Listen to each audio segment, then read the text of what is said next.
Well, we had earnings, folks. We had some good earnings. We had some not so good earnings. We had some bad earnings, and we got some fun price action to follow today.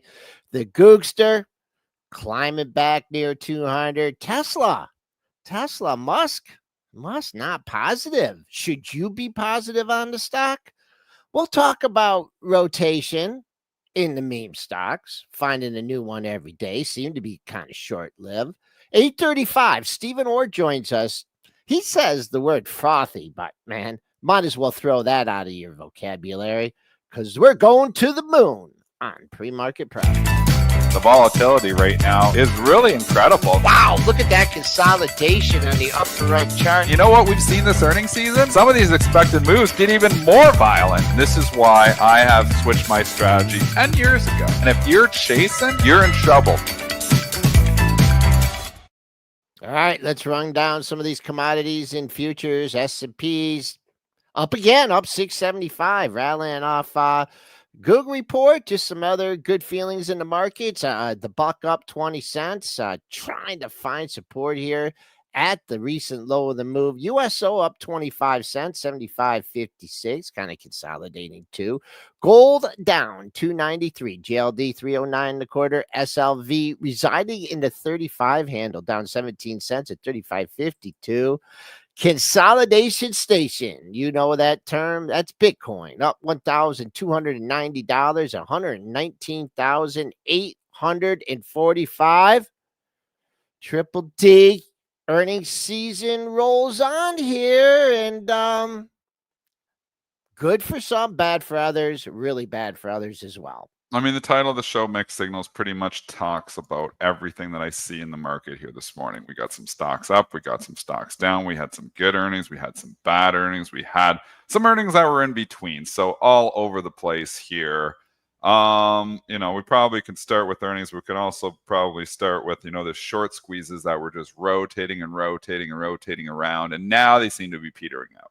We talk about this, there's a couple of days where you saw big moves and some big names, Kickstart with OPEN, then to RKT, then it went on to a whole pile of other stocks, and now it's starting to peter out. Yesterday, we saw, stocks like iRobot even getting bid a little bit. Fubo was getting bid a little bit last night. AEO is the taste of the day. So American Eagle Outfitters moving up here too. It's a little short squeeze of the day, but these things seem to be petering out. So, which is good. You're getting back to normalized markets because for a couple days there, it seemed like they were selling Momo to buy all these short squeeze stocks.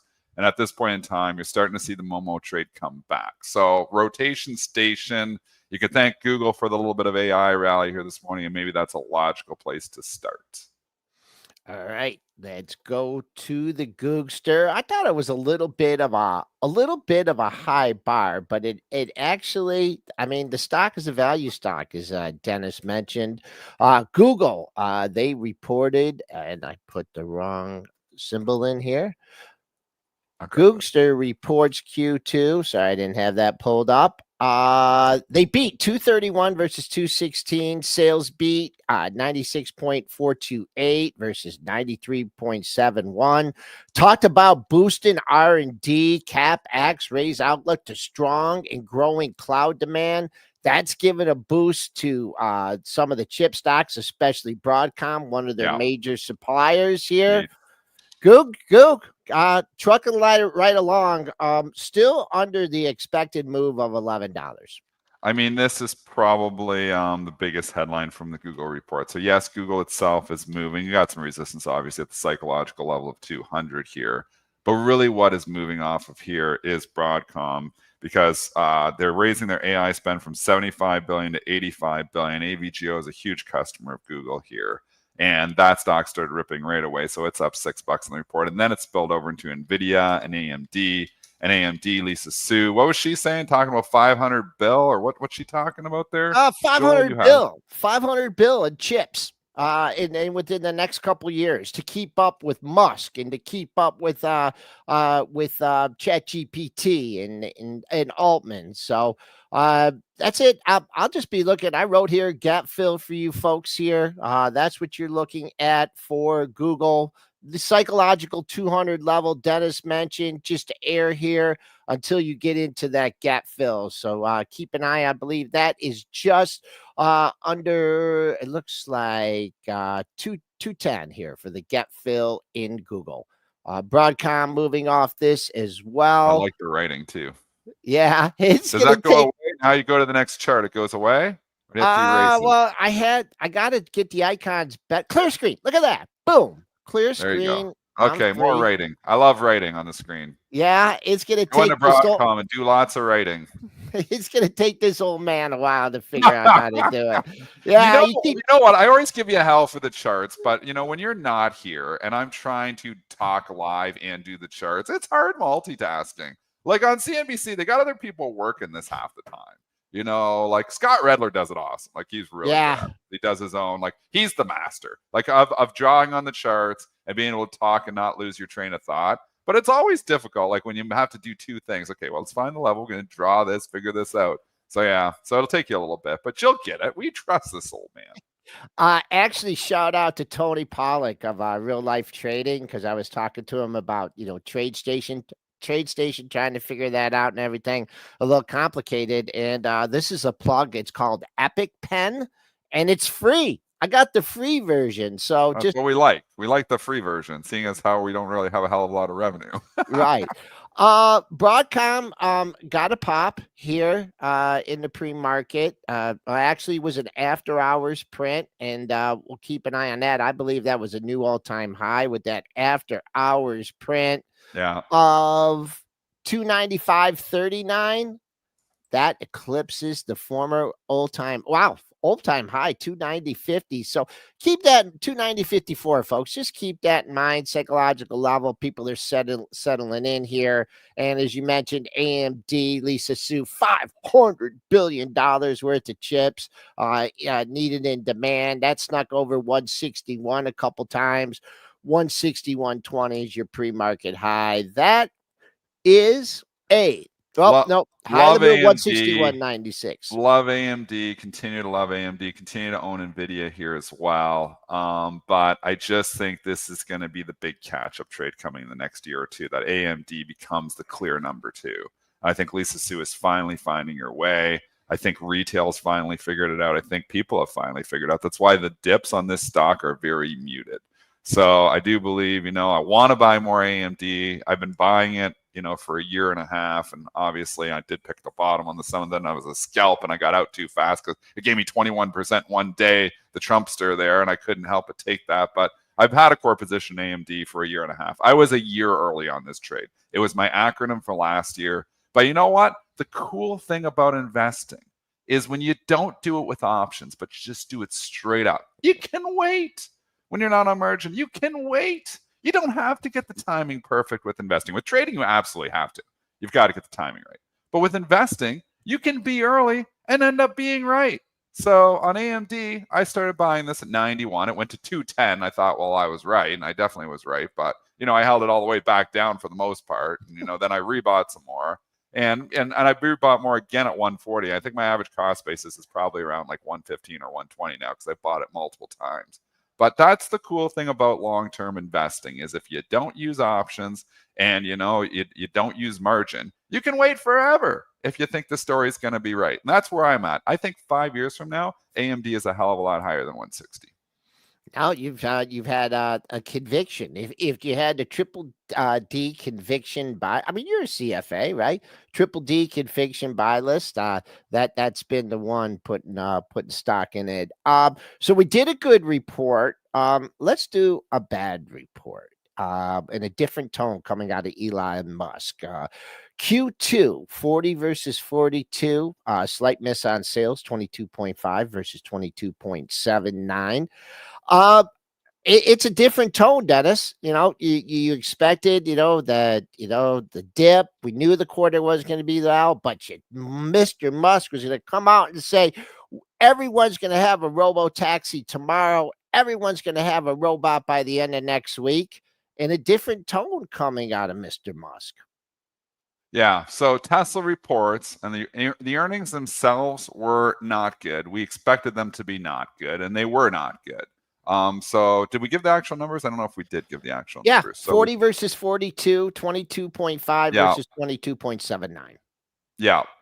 Free cash flow down significantly. I don't have those numbers in front of me here, but I know it was way lower than expected. And that's a concern here too, because as free cash flow starts to come down, and if it eventually goes red, and I've talked about this, then that starts impacting R&D.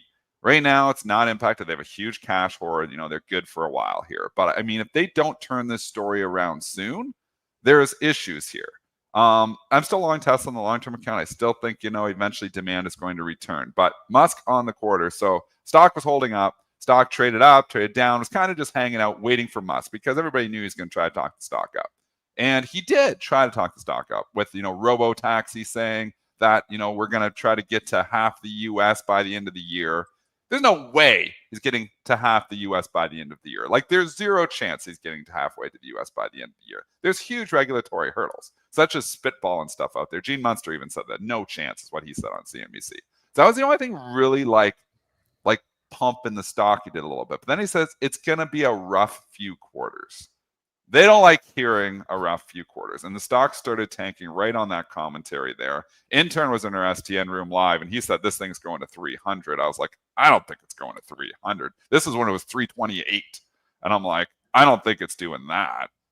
That's unbelievable call, though, because it's down to 311 here. And now it's thinking maybe it does do 300 here. So I know he was short, so Intern's been hot in there. Good job. It's market doesn't want to wait, and they want something to look forward to. He didn't give us a hell of a lot to look forward to. And then he said a rough few quarters, meaning sales are not returning here anytime soon, like big sales. So if free cash flow went negative on this thing, which it did not this quarter, but if it starts to turn negative, that's some major issues here for Tesla and their R&D. So that's what I would keep an eye on, is that free cash flow for the next quarter. But right now, man, it has just been, a rocky road here for Tesla, the company, even though the shares have held up well because of the story. Mary was asking the STN room, are they just going to come in and buy the dip in this one? And, sometimes on earnings days, sometimes it's good to observe, check the price action out, see where, the bigger players are making moves on this. It's a love stock, right? It hasn't hit its expected move yet. I had it around $24. So, and then there's some lows here to the 308, 310 area. So, you can take a poke at it here. It's just sitting down here. Like, no one's really stepped up and disassist from the pre-market lows. It's been a steady leak. Yeah. So, which is concerning as well. Like, you go to bed and it's 316, you wake up and it's 312. It's been a steady leak. And now you start thinking, like, are we going sub 300? I kind of think, that Intern could end up being right here, that maybe we do go sub 300. This is the ultimate buy the dip stock, though. There is so many people that just continue to buy the dip in this, and the story goes. But he's like, if this was a normal company saying stuff like it's going to be a rough few quarters, there is like, the stock is hammered down 15, 20%. But this is not a normal company. This is Tesla, which has always been given the most silver lining of any stock I've ever seen in my life. So it's hard to bet against Musk, especially with a lot of cool story there. But it's also hard to see the path where everybody goes and forgives him for, everything that he said. Because remember, it started with the political stuff, where he's kind of, ticked off pretty much the entire world. It started with, ticking off the Dems, obviously by aligning with Musk. And then, he ticked off Canada, saying they weren't even a real country, and then he's ticked off Europe, talking over there. And then he's come back full circle to tick off the Republicans too, by now going against Trump. So he's basically ticked off everyone. That is showing up in the sales. It's not, they were trying to do, it's the refresh, the new models coming, so people are waiting. No, it's all BS. People are ticked off about his commentary, his political commentary. And now he's forming an American party, so to rival Trump. So regulatory hurdles are going to be a lot tougher because he's at war with Trump here now. I mean, yesterday there was a headline about Musk looking, or about Trump looking for alternatives to SpaceX. Yeah. I mean, he's just ticked off so many people that I don't know if the road to recovery is going to be a smooth one. I do think Tesla can figure it out, but it's got to start with Musk backing down. So one thing good is he says he's going back to sleep at Tesla again, work there 6 days a week, focus on the companies. That's what they need to say. This American Party thing was scary, though, too. So there's lots of reasons to be concerned. There's also lots of hope here as well. Stock has traded on hope for a long time. I'm kind of at a coin flip here on this. I have the core position that I'm not selling, but at the same time, I can see Dan I's point where this could be a $2 trillion company. I can also see other people's points that, hey, the car sales are falling really drastically here and the free cash flow starts to go negative. This company's going to have some issues with R&D. And all of a sudden, all those timelines for optimists and everything else are going to get pushed back tremendously here. The car sales are an issue. It's just kind of in the middle of nowhere. The pre-market low just under 310. That's still above the expected move. It's just a very jagged chart here, especially since May. You've had a trading range still kind of stuck in the middle of the trading range. I kind of was talking the last couple of weeks about the 50-day. I don't talk a lot about moving averages here, but it spends some time above the 50-day, maybe gets a couple closes, and then loses the 50-day. So that's good. That could be a bigger, a better longer-term indicator. The 200 we know is going to be, way down here somewhere. So play it, see what the parameters happen today. But it's not a typical, must report, bad report, Did he say a few times that, well, if you're waiting for this, then you shouldn't be in the stock, or, very boastful. So we'll see how those comments ring true. He said, he always says, headlines and all this news is just noise here right now. That long term, this is going to be a huge company, the most valuable company in the world, and everything else is just noise right now. I mean, I still love FSD. I watch those videos still all the time. It's so impressive. Some of the accomplishments here are unbelievable. So that's what keeps me wanting to be in the stock. It's like I have so much FOMO with Tesla. This is what it is. I have so much FOMO with Tesla because when I'm fully out of it, I'm like, oh, what if it goes? So that's why I have to keep a core position just to hold off my FOMO. So it's the ultimate FOMO stock. And that's what keeps it elevated here too, because other people have FOMO with this thing too. I mean, and we're talking the fear of missing out, obviously. I mean, I don't know, when, what else he's got up his sleeve too. I don't know what the next update on Optimus is going to look like. I don't know, when FSD is going to be all around the world, but I do know it's going to change the world. Is it going to be Tesla that does it? Is it going to be, BYD? Is it going to be your traditional automakers? They're all working on stuff here too. I think it's going to be really awesome though. And I just have FOMO when I get out of this stock. Like my common sense says, sell this thing. It's 150 times earnings, free cash flow is going down, car sales are going down. That's what my common sense says. Full Gordon Johnson, my common sense says. But then my, hopium trade, the FOMO says, man, so many cool things here. How do you this is working on the real AI, the physical AI company of the world. How do you bet against that? So I'm torn. I can what has worked out better for you over the years, Dennis? Your common sense or your hopium? Probably the hopium. Common sense market, Joel. We got some stocks trading 7 times PE. We got stocks like Palantir trading 200 times PE. Common sense has not been in this market for a very long time. This is not the common sense market. This is the story market. So I'll tell you, common sense worked well back in the financial crisis. Common sense works well in bear markets. Common sense doesn't work at all in bull markets. It's just get on board. On the crazy train. All aboard. Shout out. Yeah, I saw that making the rounds a little bit yesterday. Well, let's go to another report that is not so well. The report was not bad. IBM announced Q2 earnings 280 versus 264. Sales 16.97 billion versus 16.57 billion. They gave an outlook. It wasn't so rosy. They had some comments from the CEO. Just saying that, geopolitical tensions are prompting, a few clients to be cautionary with their spending. U.S. federal spending was constrained in the first half as well. So cautious comments out of the CEO. Boy, you talk about an expected move here. Expected move I have is 18.5 on my sheet. It's there. Yeah, it's right 1881. So pick your poison with IBM.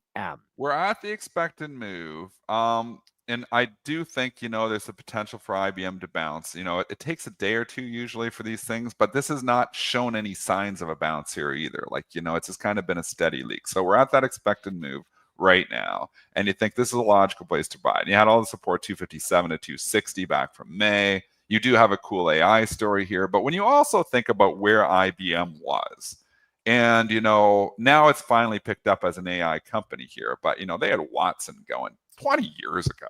I mean, they were like so far ahead of everyone else, and it's just execution here that lacks.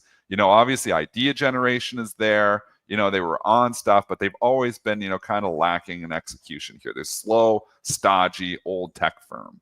And, trying to find their way. They're trying to get involved in quantum. They're trying to get involved in a lot of things here. The question is, are they just too, slow, to like get there faster than anyone else? That's always my question with IBM. But it is an AI company. Valuation's reasonable. When we were buying it back at 120, the VP was 12, 13. Now that's not as reasonable anymore. So we've come so far in the last year that, maybe IBM is due for a cooling period here. Maybe it does cool off.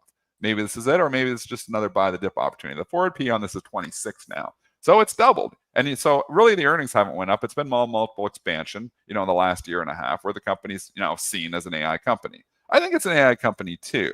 Is it best of breed? Not even close.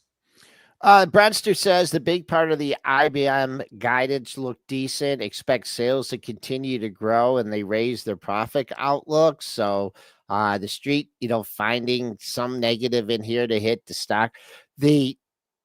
What I just have in my mind here, when I look at this IBM chart and I look at the price action, I think about a stock that's a little bit different off the earnings cycle, and they came out and they gave a good report, and and raised guidance, and it's been straight down ever since. And that's Micron. I know Micron a little bit more of a cyclical company and stuff, but it's a good example of what they're doing this. Like when they're disappointed with quarters, we haven't seen the bounce backs like we have in the past. So that is a good point that you're making, that when they have disappointed, we haven't seen, really the bounce backs coming here. And it appears that IBM, even though the numbers don't look bad on the surface, they're finding ways to kind of be disappointed with this report.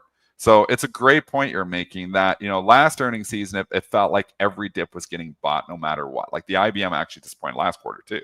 And the stock, just bounced right back. This could be a different story here. And we've run so far as well. Yeah. So that's more of the issue here too, is that we've just run so far on a lot of these names. It's just not as easy anymore. And even going back to Micron, now we've had a dip, now we've pulled back. Is it an attractive stock, 90 to 100? I think so. I think that's your range. But Micron is one of the most trendiest stocks that's out there. It'll catch a bid and just keep going, going, going. It'll start to sell off and it'll just keep going and going and going. So I mean, we could say, okay, 109 is a spot, but I mean, we are broken momentum. We are now, through trend here. The moment traders are out, the value traders are like, well, there is value here, but I'm sitting like 95-ish. That's where I think I would reload. I was in Micron a few times. Love to get it back at 95. That's probably more my level on Micron. Yeah, what a wild child. The way it got way overdone in 2024, going to 157.54, and then that April low coming in at 61.54. So we'll see. I just see parallels in certain things. And the other parallel that I mentioned at the beginning of the show was Rocket from yesterday. That traded up almost to $20 in the pre-market. You didn't even come close to the high. Barely got over 17 in the pre-market. So just trying to bring parallels to you guys in the markets. Mixed bag here in the airline sector. Delta and UAL rally off their reports, but American Airlines, they did not out. They beat, but the guidance isn't good. Adjusted Q EPS 95 versus 77. Slight beat on sales 14.4 versus 14.3. But the guidance Q3 swinging from a 3-cent gain to a 6 to 10 cent loss. Fiscal year, a 20-cent loss to, perhaps wide guidance. How can you have guidance from a 20-cent loss to a potential 80-cent gain? Man, they need some new accountants. I think it's uncertainty with tariffs, uncertainty with travel. We're starting to see that show up here a little bit. So LUV, which was supposed to report this morning, drops the report early last night and reports a big miss here: 43 cents versus 51, and 7.24 billion versus 7.3 billion. They did do a $2 billion share repurchase because they knew the results were not that great. So they wanted to do something to try to hold the stock up there. But the stock has started to leak here too. I mean, the airlines have flown a long ways on the chart since the low in April as well. So the bar has now moved higher for these too. But we've been of, the consumer is strong, the travel trade is going well, consumer's not going to run out of money here. I don't know if that's the case. I think a lot of, those trips were booked, and now you're getting consumers that are like, well, I don't know what's happening here. A little uncertainty in the consumer shows up first in travel, because when you're looking at your books and you're budgeting your books and you're looking and saying, well, where are we going here? A little bit of uncertainty. What's the first thing you cut out? Discretionary spending. So yeah, business trips are still going to happen. But if you're like thinking, maybe we'll just hold off on that family vacation, until next year, just to make sure, that may start showing up here in the second half. And I think that's why AAL is like, cool it. Now, RCL, we haven't seen any of that. We haven't seen any of it in the cruise lines yet. Maybe they're more global. Maybe the global consumer is still doing very strong. I'm not sure. But I do think that you're seeing pockets. That's why I'm saying mixed signals. You're seeing pockets of like weakness in certain areas. And I think AAL and LUV are both showing us a little bit of uncertainty with the travel bug.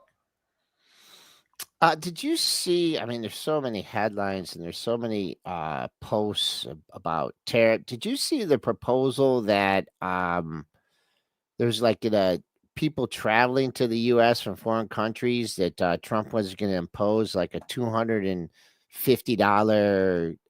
passport fee or visa I saw fee? something about that, but that would be an awful decision. Look, I'm not sure why, we've got this not travel into the US. I mean, you need travel into the US. You don't want to start curtailing that. I mean, that's why I keep arguing that Disney, which has been totally forgotten in this, is probably more of a sell at 123 than a buy. One, maybe the AI story gets hot in Disney, and I'm sure they can benefit from AI in some way. There's a lot of cool things. You can envision a lot of cool things there. But I do think in the second half, I think we're going to start to see a little bit of slowdown here. One, because I think consumers are going to have a little bit less money. But two, is if it starts to get into a situation where people are like, I don't know if I want to travel to Disney World this year, because as an international travel. Because Disney is full of international travelers there. So if there's if Trump starts putting in stuff, what makes it a little bit more difficult, where you got to have, and he wants visas, like travel visas, and starts enforcing all that stuff more, Disney's ground zero for that. That's not going to help them at all. So I actually cannot believe that Disney has held up this well with as much, concerns, over travel as there is here. So I know the Bulls still have control of it. Technically, it looks great. But I just think fundamentally, from the second half this year, I'd sell Disney. The outside travel. Just think about it, Dennis. If you want to take your family of four somewhere or to the coming into the U.S., that's an extra. If it's imposed, I haven't seen. I don't think it's gonna be. That'd be a G. I do think there's just other concerns there too, with uncertainty. Like they're saying, if you're a day over, you can get, on your visas, and even having to get, visas to go. You never had to get a visa to go to Disney World. I mean, I don't know, if we're going there or not, if we're going to be that strict with it. But I don't think that's a good thing. I don't think that's a good thing for, U.S. travel. I don't think that's a good thing for Disney.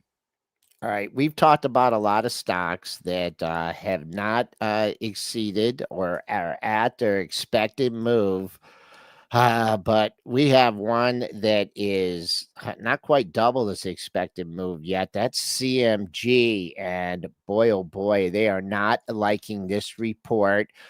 In line on the EPS at 33 cents, and in line, slight miss on the sales, 3.06 versus 3.109. Boom, boom. Comparable sales expect to be flat.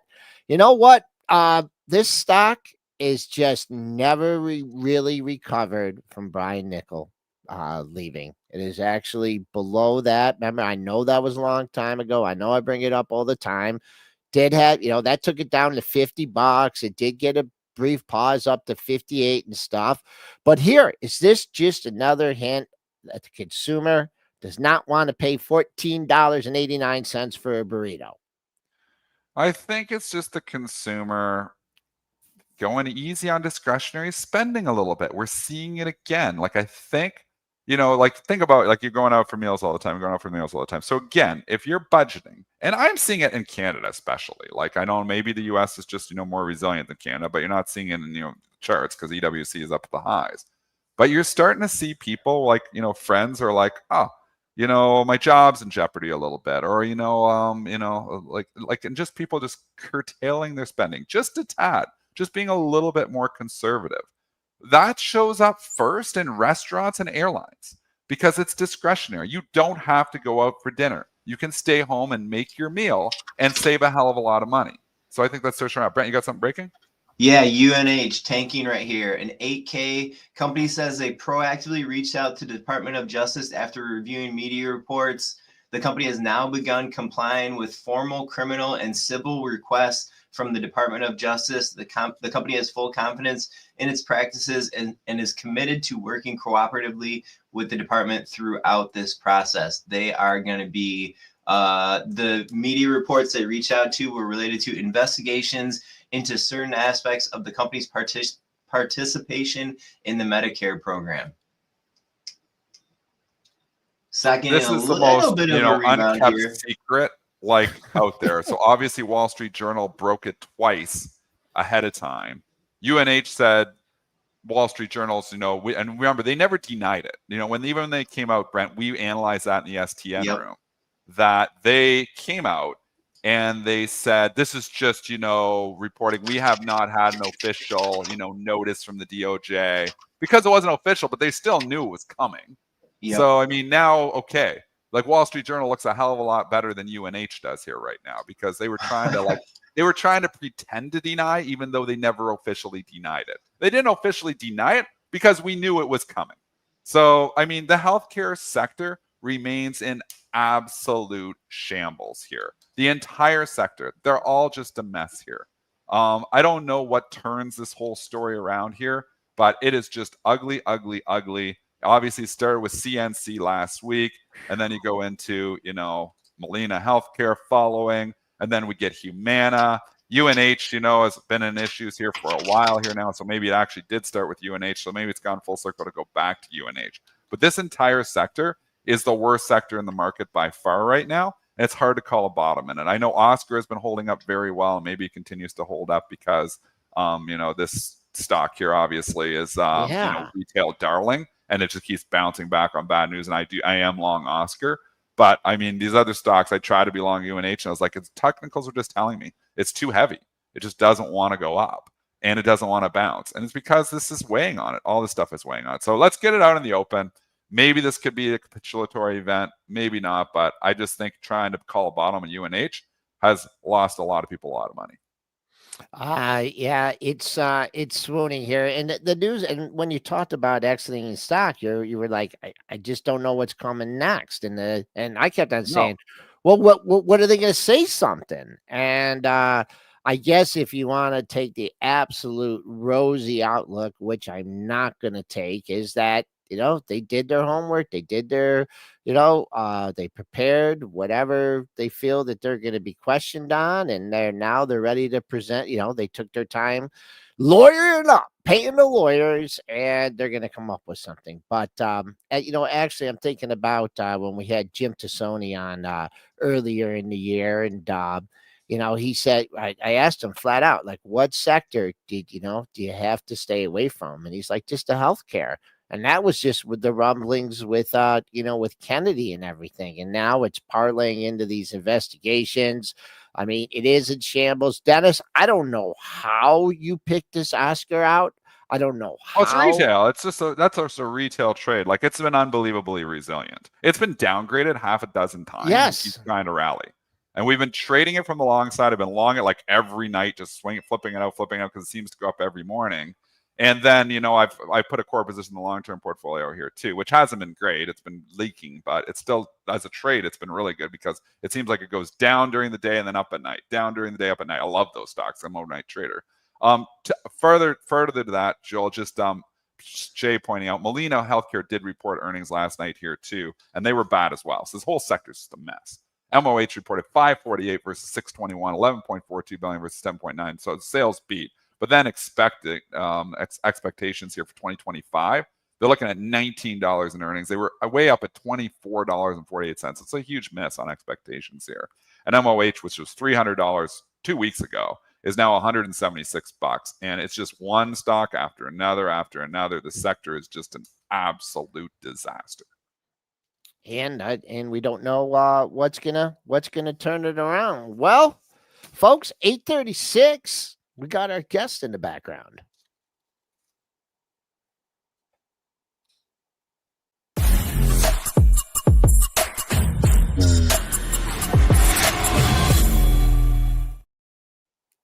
That's a nice smile.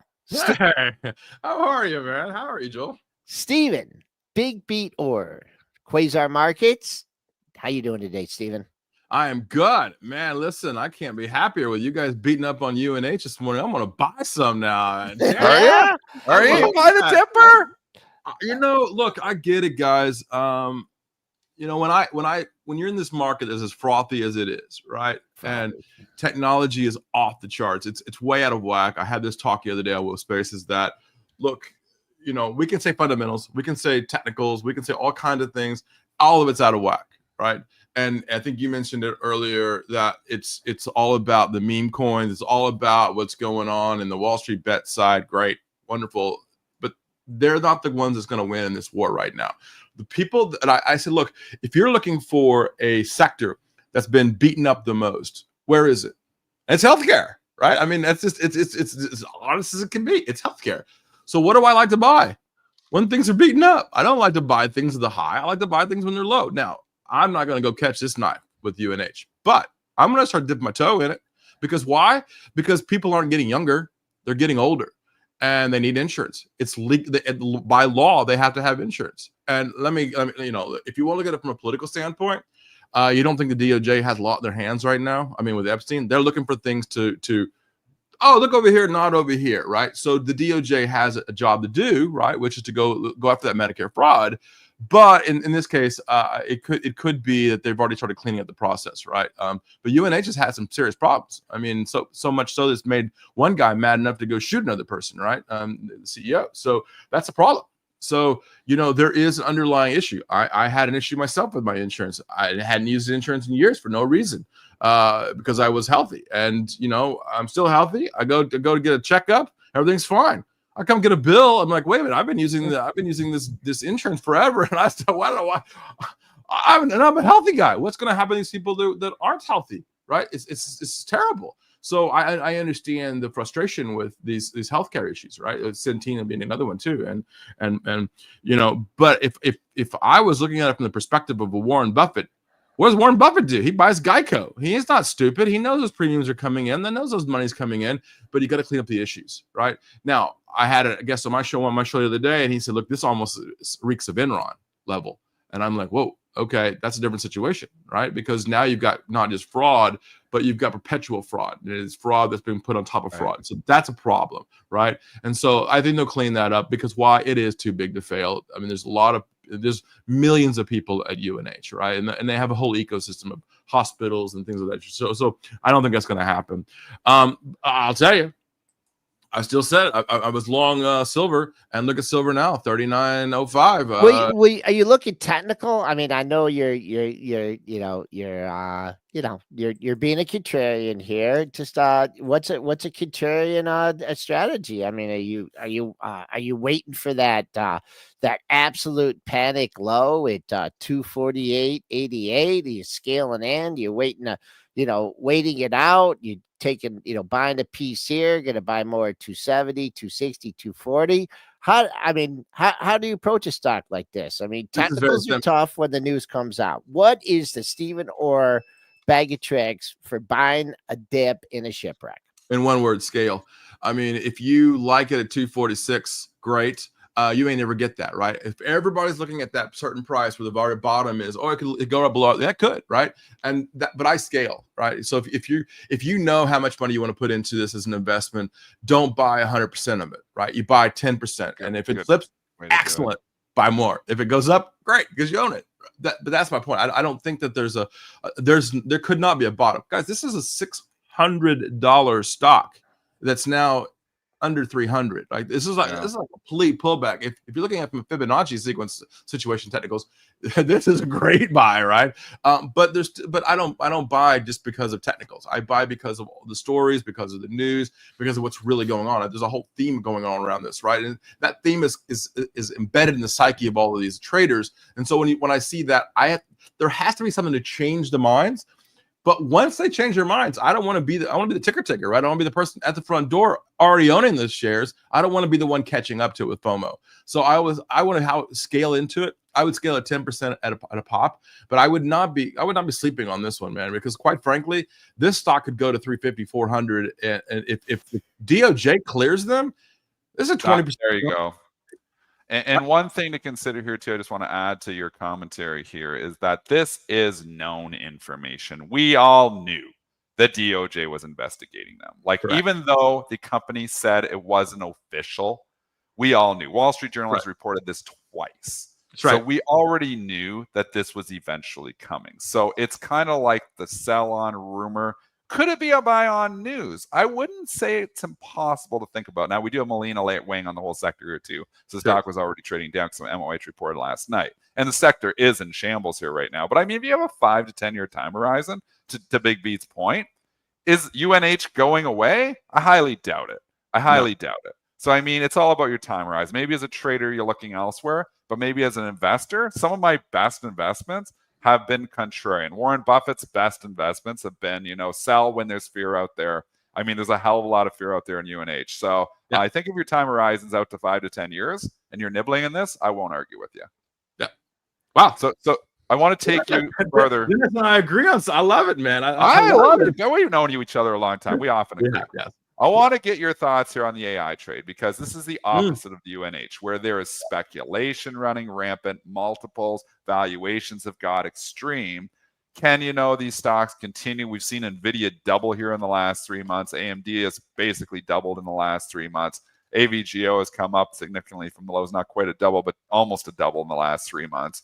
I mean, these are big years of gains in 3-month period. Do we chase these names? Does it continue here? Or is this like, a little bit of irrational exuberance? Irrational exuberance. Yeah, I love that pullback to Bernanke and Greenspan. Yeah. Okay, let's get right into it. Let's get right to it. When the market on NVIDIA was falling apart and it got to about 110, I was like, this is absolutely silly. People are selling this for no reason. They don't really understand NVIDIA. They don't really understand AI. I mean, I'm Mr. AI, right? So when I look at the AI sector, I'm going, okay, there's 3 things that have to happen in AI. The first thing is, does AI make your company more efficient? And how do I make that more efficient? Is it software? Is it hardware? We know that no matter how much software you have to have hardware. So NVIDIA is the level on that, right? The question around NVIDIA was around tariffs and around China, was whether or not the president was going to allow NVIDIA to have the whole open up China to NVIDIA chipset cards, which they did finally, right? When it got under 100, I loaded the boat up. I mean, like, this is absolutely out of control, right? These people don't understand NVIDIA, and I held it all the way through. Now, I wish I had held it all the way through 150. I think I dumped it at 142 because I thought that was where the top was going to be. And now, guess what's happening? Chase. Everybody's chasing the market. Chase right. is on. And when you chase, you're going to get hurt, right? And I don't want to see that happen, but it's going to happen, right? And that's what makes the market happen. But if you ask the question about AI, and I tell people the same thing, it reminds me of the .com era. And listen, I still hate pets.com. I still hate Netscape. I still hate MCI, right? Those companies, MCI. I mean, it took me a year to dig out of that crap, right? Right? All of us here, right? Oh, there's a great one. What's that, Joe? WorldCom. I mean, MCI. I lived in DC at the time, right? I worked at the White House, and MCI's headquarters was right there in Alexander. And I'll tell you, it hurt a lot of people, right? Because it was crazy. But what happened was, just put a .com behind your name, and your company's going to go through the roof. We know how that works. We saw that with a blockchain and putting in an iced tea company in DC, right? Boom, stock Long Island iced tea. What the hell? You put what? No, in the same situation here, right? AI. If I tell the story, I tell it all the time. If I could take it back down memory lane to a history lesson here, at the turn of the century, right? If I asked you how many car dealerships and how many car companies there were at right around 1900, it was roughly about 180 companies, right? 180 companies were making cars. And it wasn't until Ford came along and made it much easier, made it cheaper to buy a car, right? Take that, go back to the .com era, right? Out of that .com, you did not know who a Google or a Facebook was or an Amazon back then, because they really kind of were born out of that, right? Today, those companies that were really .com-ish are gone. Most of them are gone. Today, we have Amazon wasn't even around, right? It was a completely different situation. So this is what I mean by AI. Just because you have AI in your name, just because you are an AI company, doesn't mean you're going to be around. How fast can you move? And that's why you're seeing these massive companies putting big money like Facebook and ServiceNow and I mean, Salesforce is another good example of that.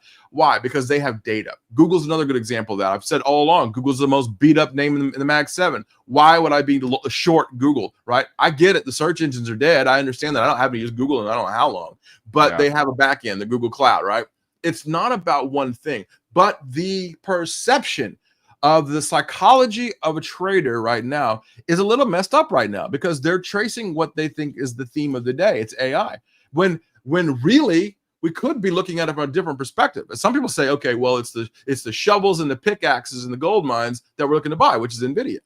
But in my case, there's a lot of companies out there that's going to do better. And I'll tell you what, the number one sector that's going to do very well in AI, and I've said this a while, is the pharmaceuticals, because they're going to be using AI to make new drugs. So think of it like Pfizer, Merck, these big companies that have been around forever, that have been beaten up. If you want to look for a healthcare stocks, those are the ones that have been absolutely destroyed, and they're already making the corner now. Johnson & Johnson, you don't think Johnson & Johnson, and Johnson & Johnson is buying NVIDIA chipsets, right? So when I look at these kind of look at that chart over the last few months. No more tears. No more tears. I like it. We've been going Aussie like there's so many you can do, but yeah, I mean and again, there's going to be separation here happening where companies are embracing AI and maybe other companies aren't. Like, AI is coming, but to your point, to your original question here, you do think at this point in time maybe we're chasing too much here on some of these names. Maybe we need to wait for a pullback. So you still believe in the AI story, still believe in NVIDIA and 100%. Stuff, but it's just maybe we've come too far too fast. And let me tell you this: we now, those of us who started in the internet that didn't even have internet when we first came around, right? We look at this market and go, "Wow, the internet's gonna be cool. It's gonna be awesome," and it was great. But it took a long time for most people don't realize it took 30 years for the whole country, the United States, to have everybody on the internet. Not everybody had internet all the time. It was dial up. It was 14. Yeah. We're in those early stages of 9600 baud modems, right? Of AI. But the thing is now that the market is moving faster. The AI is moving faster than .com, because we now are all interconnected. But the problem is not everybody has an NVIDIA chipset in their computers, right? Not everybody has the ability to crunch those numbers. And I've been talking about AI for 15 years. So all of a sudden everybody's an AI guru about it. I'm telling you, it's not even AI that I'm worried about. It's quantum computing. And people go, "Oh, we're too early at quantum computing. We're too early." Yeah, well, we were too early in AI 2 years ago, and I'm already invested in all those. So I'm trying to say find what's coming up, right? What's the quantum computing stocks that you would own right now? You got it right there. I think D-Wave is one of the biggest ones. Qubits is that, for me, is a great one, because I think that was one of the companies that was preparing for it. I think another one that just got beat up today, which could be a good buy soon, is IBM. I mean, IBM has the biggest quantum computing. They're going to be the leader in quantum computing. When I look at quantum computing, I have to also think about the lines going into it, right? So, and I also have to think about cybersecurity as well. So it's not just quantum computing in and of itself. It's all the things that are around it. I also think that in order for us to understand quantum computing on a retail level, not mean trading, I mean like as in your house, you need to have fiber. I mean, you can't have cable internet in order to make that happen. I mean, I've got fiber running all through my house on purpose because the speed of it, right? It's not just getting an answer of ChatGPT, it's also being able to crunch those numbers. And I'll also tell you something else around it is energy. Energy isn't a big issue around this. And I think nuclear energy specifically is going to be very, very big. I've been talking about it from a perspective of how do we, when we have energy lines, let's say it was coal-fired plants and oil-fired plants and you have nuclear-fired plants, it's still the lines that get you to, we lose so much energy in those lines getting to your house, getting to those companies. So you're going to start to see energy moving closer and closer and closer to downtown, meaning nuclear energy power plants, yes, next door to your house. So micro nuclear energy is going to be a thing of the future. I know I'd say that to people a year ago, some people were like, what the hell is that? And then now they're starting to see that now. So when I look at this, AI is not just, oh, how can I make a pretty picture on my ChatGPT? It's about how do I make my life more efficient and how do I predict AI? Yeah. Steve, when you sent me some notes for the show, and you used one word that you used at the beginning of the segment, frothy. Yeah. So let's do two things. One, compare the frothiness to prior, historical, tops, short-term tops or whatever in the market. And what is it? Sentiment? Is it technicals? Like, what's your go-to? Like, I mean, can't call a turn today, right? I mean, we made a new all-time high. Yeah, I could call a double top of the S&Ps. Yeah, we'll see. What do you use? Like, what do you say? Well, frothy to like, I need to take some action. Yeah, I mean, what and thanks for having me on the show, guys. This is awesome because what people don't really realize is that there's so much noise out there, and sometimes boiling that noise down. And you guys doing an excellent job of that. So thank you for having me on. Look, I believe in the taxi cab theory, right? When the taxi cab Uber driver is telling me what stock I should buy, I'm looking at the market going sell. Like I'm out. Like that's enough, right? Because when it's reached that level of understanding, then I have to look at it and go, okay, wow, all right. I heard the other day on Uber, I was driving, I was on the phone, and somebody asked me about NVIDIA. I'm like, oh, okay, well, time to sell, right? And look at NVIDIA, it's topping out, right? And someone told me, I can't tell you how many meme stocks I've heard about over the last week. I can't tell you how many altcoins. It's altcoin season. Can't wait for altcoin season. Well, that's great, and I'm okay. But now they're unhappy, right? Oh, Solana's the greatest thing in the world. Man, no, it's not, right? It's really not. It's cool, and I like what they're building on it, and it's cheap. Okay, I get it, but now look at Solana today, right? It's getting crushed, and that's what's happening. You're having these things, and it's being pumped by scam artists, right? It's being pumped by people that are on that have a rug pull identity, and let me tell you something. That's a great question, Joel. And this is what's happening right now in the markets. Institutional selling is at an all-time high. Retail buying is at an all-time high. Now, is that going to change my mind? What I tell everybody, insider selling is at an all-time high.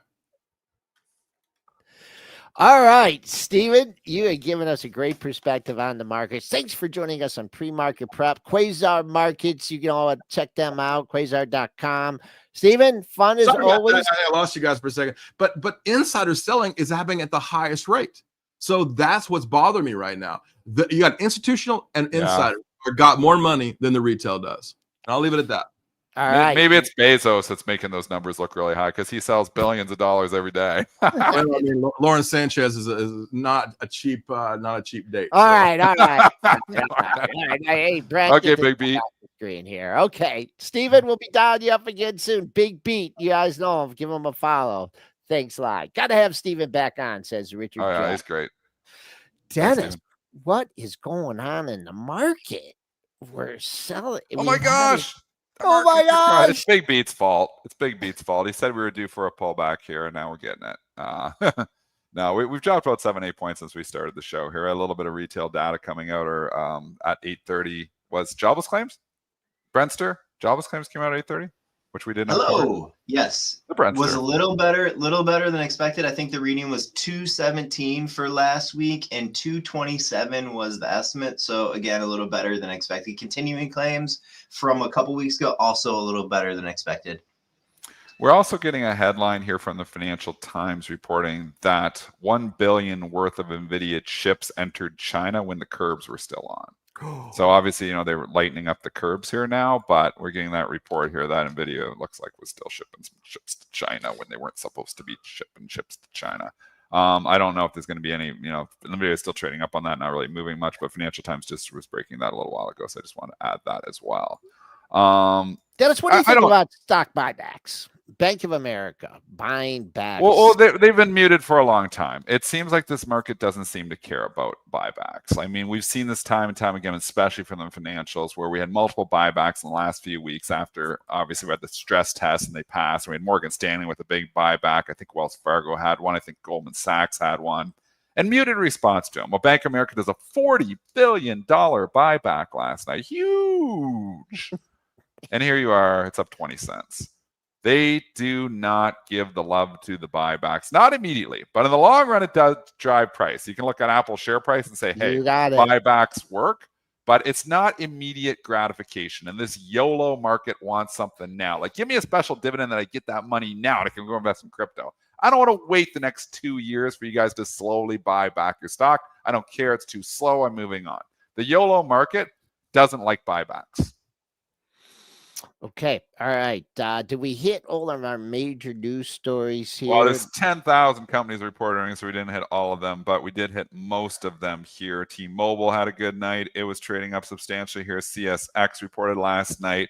I want to go to QuantumScape because these are these storied stocks again, you know, that, you know, really started lifting. QS was a $4 stock and left for dead a month ago and just exploded to $14 in what feels like overnight. Well, they did report earnings here, and the earnings were not that great.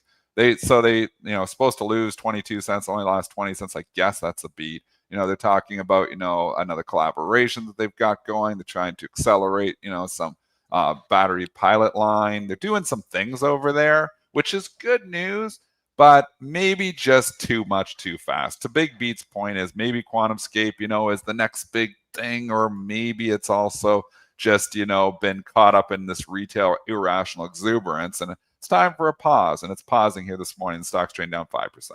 And I think I mentioned this on in the STN room. I don't know if I mentioned it here. Did you see Kenny Glick's tweet from like a week or so ago?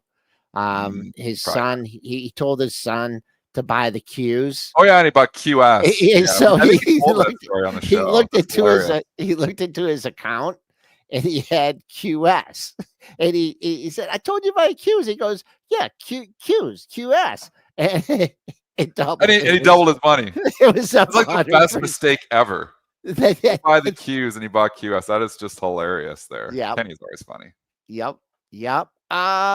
So we had a little bit of a leak. Tesla's still leaking. It is, and it continues to leak. 310 now. UNH is stabilizing down at 281, 282. I kind of like the Big Beat idea of like maybe a lot of bad news is already baked in here on this one, but we'll see. You know, you got to see after the big money comes in after the open if there's follow through or if this can find some stability and try to, like, you know, potentially get some of these losses back, because this was the most well-known kept secret out there. You know what? I'm gonna have to put on my long-term thinking cap about this healthcare thing, because I had Lisa take a look at your Oscar. And you know, there's some new form of health insurance coming. I don't know what it is. Oscar. Obviously, the health, it's very expensive. The government does spend a lot of money on it. You know, you could give the pros and cons of Obamacare. We have an aging population. We got to figure something out soon. I mean, you talk about a lot of the overhangs and potential cost out there, and it's healthcare. And you're right. People are getting older. The sector's been in shambles. The stock has been knocked down because of the sector. It's had 3-4 downgrades here and still trying to go higher. You know, when stocks rally on bad news, it's always a good sign here. So this sector is a mess. If this sector wasn't a mess, this Oscar would be like $30 stock. but the sector is a mess here right now. So is there fundamentals behind? Well, their earnings, they pre-announced too, and they weren't great either. So the sector is just a mess right now. But I do think there's a story here. UNP confirm merger talks. They confirm that merger talks. So the rumors from Semaphore coming a week ago here, just getting it. UNP and NSC confirmed they are engaged in advanced discussions regarding a potential business combination. Ooh. Railroad companies state there are no assurances whether an agreement will be reached or what the terms of the transaction will be. Both companies indicate they do not intend to provide additional comments or updates unless they determine disclosure is required. NSC is popping a big time here on this news here right now. The algos get all antsy in their pantsy when they see a headline. The damn thing just hit NSC. I'm not supposed to swear. Money Mitch says the algo. YouTube algo punishes me for that. The thing just hit what? Over $300. It just literally on that headline, the algos just see it. They go, ah! That's what it does. It's a millisecond blink, and it's up over 300. What did it hit? I don't know. Oh, you do know. You have it on there. I know. 302? 302.34. Just hit 302. Okay. One. Algos, news algos, talking to you. I know you can't think because you're just programmed to what you do. You will be able to think eventually, as low. So they'll be able to talk too. They'll be able to think eventually. The stock went from 258 to 280 on the rumors. They just confirmed rumors. It's not worth another $20 here right now because one, this is not an AI company. This is a rail merger. The premium here is lucky to be 25%, honestly. So you got to take from the 260. Let's do some fun CFA math. Fun math. CFA math. We're going to calculator. We're going to go, let's say, hypothetically, they get a 25% premium. So 260, which would be more than I would think it would, but that would bring us to 325. Yep. That's like a best case scenario, 325. But now you've got to think about antitrust. You got to think about the time value of money. You got to think about a lot of things. So you're buying at 302 on a rumor. We're saying best case scenario, this thing is 325 like a year from now. So you also have to think about the time value of money too. So I think paying 300 for this on a rumor is nuts. I think, at 280, we were talking about the STN room being long at overnights because it seems like, eventually this is where the smoke, there's fire. Brentster has been saying correctly, he thinks this actually is going to come to fruition. But it is still just a rumor here right now. And your downside is if it doesn't come to fruition, you're back at 255. So, 25 up, 55 down. Lots of things to think about here. 300 buy is way overdone for me. So 290, 285, that kind of makes sense. Gay Fave throwing 5 pounds at us for you to do the algo noise and our again. You want to throw 5 pounds at me continuously, I'll do it all day. But the algos literally, that is what they do. So we'll do it one more time for you. I'm just going to do it in slow motion.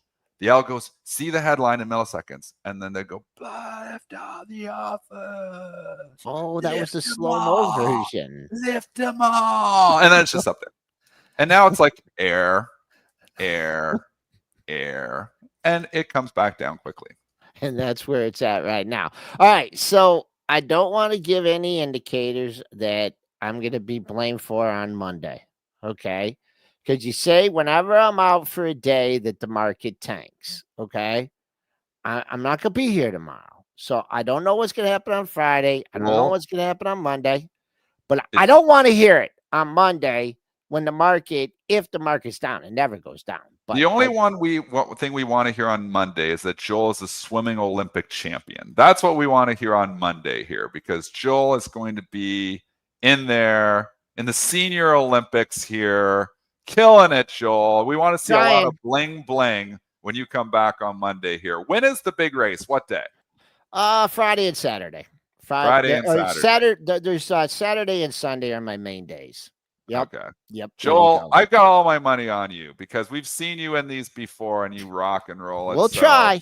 Joel trying to master the senior Olympics here. I'll be representing the Stock Trader Network with like I say, my motto is if you can't go fast, look good. Look, do you have it? Do you have the swim cap? It's upstairs. Hold on. Let me go get it. Hold on. You got to see the swim cap. The swim cap's really cool. He's going to get it. I'll entertain you for like a minute here. Look, we're overtime, 8:04. Do the sound again. Do the sound again, Dennis. The algos, we just keep doing it in Yeah. slow motion. The algos see the headline, they're like, "Ah." That's all happens in 1 millisecond. 1 millisecond, gone. It takes you 50 milliseconds to blink. That's how it all happens. Oh, he's back. These are available for purchase because I don't think they are actually. yeah, they are because I had to buy 25 of them. Oh, Yeah. So it's Yeah. cat. So here's the big unveil. Yeah, seriously, if you want one, he's opening one up. $10, baby. Put him on. Look at There that. it is. Stock Trader Network swim caps here now. Boom. Yeah. Beauty. All right. Having fun Awesome. on pre-market prep. We got to go do some serious market analysis here, Dennis. We got to figure this stuff out. All right, folks. Into the that's STM. good. Stock Trader Network. We'll see you there.